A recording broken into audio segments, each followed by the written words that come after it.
Hello, young lords, viewers.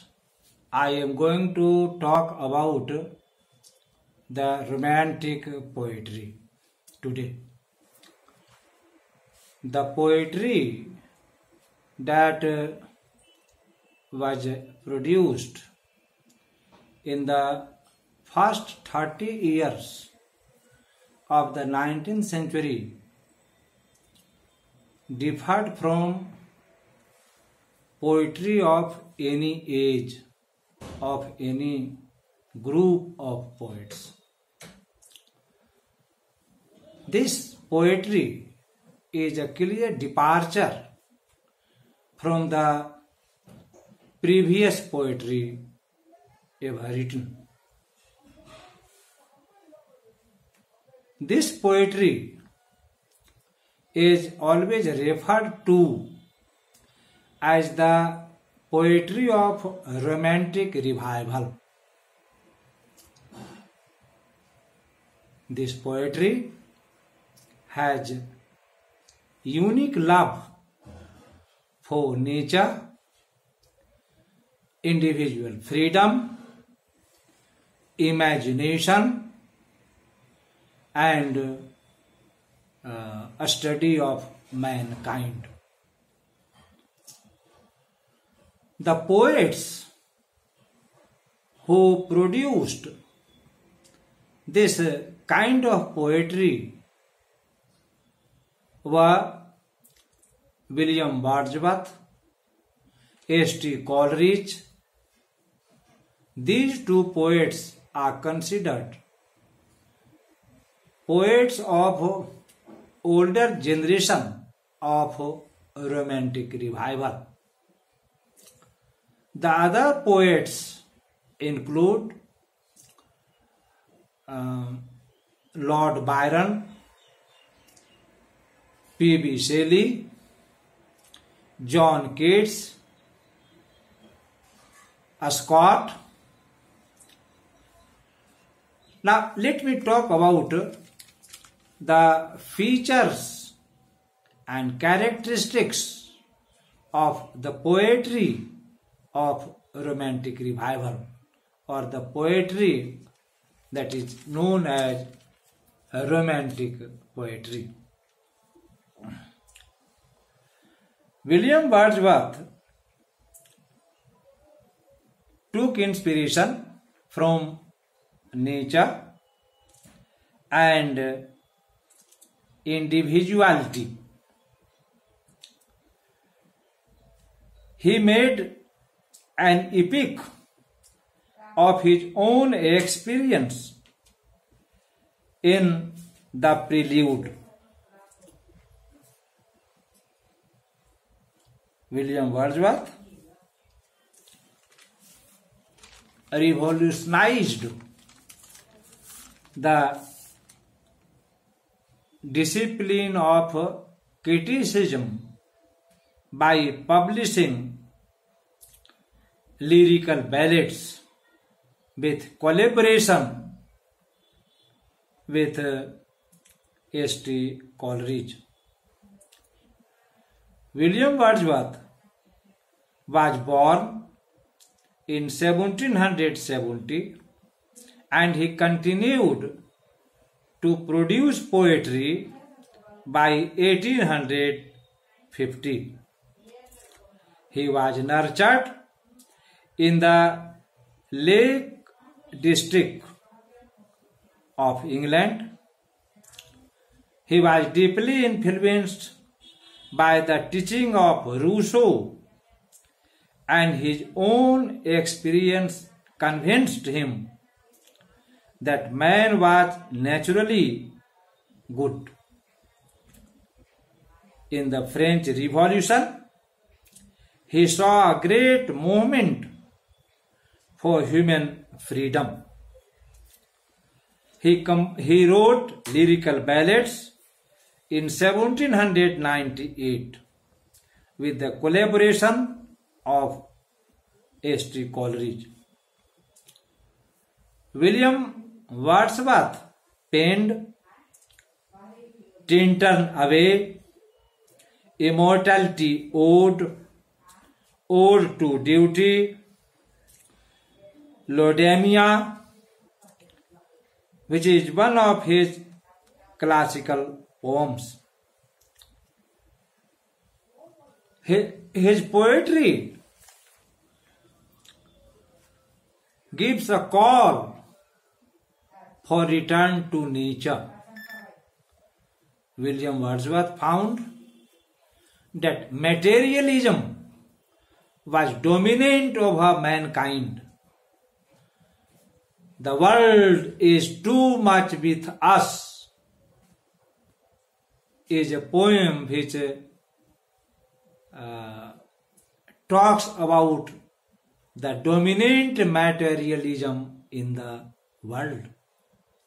William Wordsworth gave a call through his poetry to return to nature, which gives pleasure, happiness. He says that nature is a storehouse of pleasure. At the same time, William Wordsworth had a spiritual appeal. He is followed by S.T. Coleridge. S.T. Coleridge was born in 1772 and he continued to produce poetry by 1834. He had amazing personality and he was a great talker. He had brilliance of conversation. On his death, Charles Lamb wrote, "Never saw I his likeness, no probably the world can see again." Hazlitt, another personality, described S.T. Coleridge as the most impressive talker of his age. S.T. Coleridge wrote Biographia Literaria in 1817. He also composed The Rime of the Ancient Mariner, which is an immortal poem. In this poem, the poet says that people must be full of kindness, pity, mercy. When the sailor kills the albatross, the tragic days begin. The sailor begins to see a turmoil, trial and tribulation during his sea journey. This is a very memorable poem.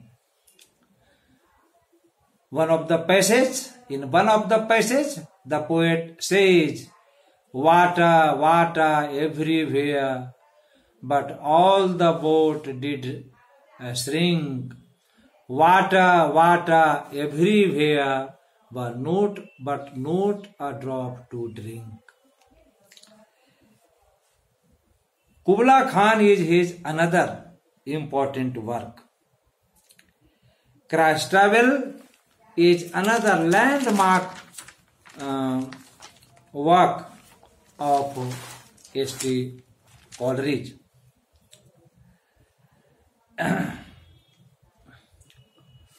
S.T. Coleridge had close association with William Wordsworth.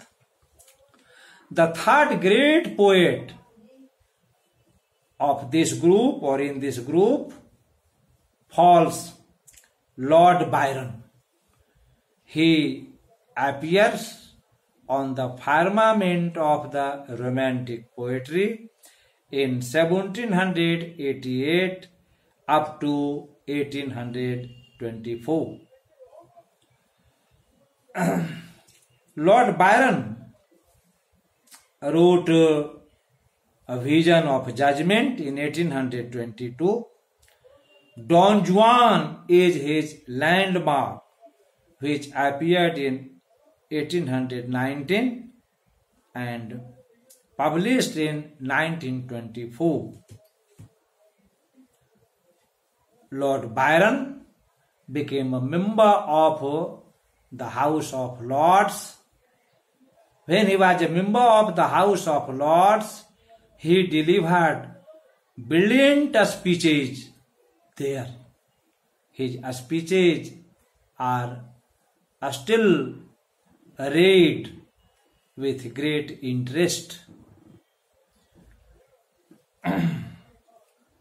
P.B. Shelley is another star in this group. P.B. Shelley came in 1792 and continued to produce poetry till 1822. His A Defense of Poetry talks about the glory of poetry, the quality of poetry.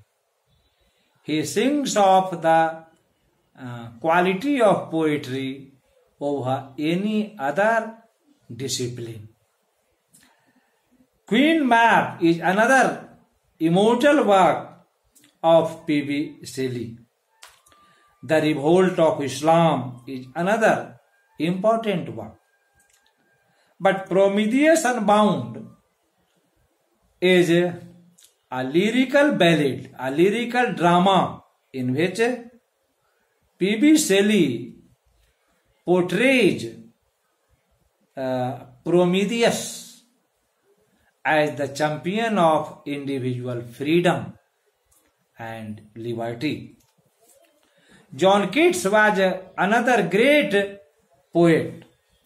He appeared in 1795 and he continued to write poetry till 1821. Though John Keats lived for only 25 or 26 years, but he produced tremendous poetry. Endymion, which appeared in 1870 and published in 1818, is a landmark. Lamia, Isabel, The Eve of Saint Agnes, Ode to Psyche, Ode to a Nightingale, Ode to Melancholy, Ode to Grecian Urn, Ode on Intolerance, Ode to Autumn, they are immortal odes. To conclude, Romantic poetry is a landmark poetry in the history of English literature. Thanks.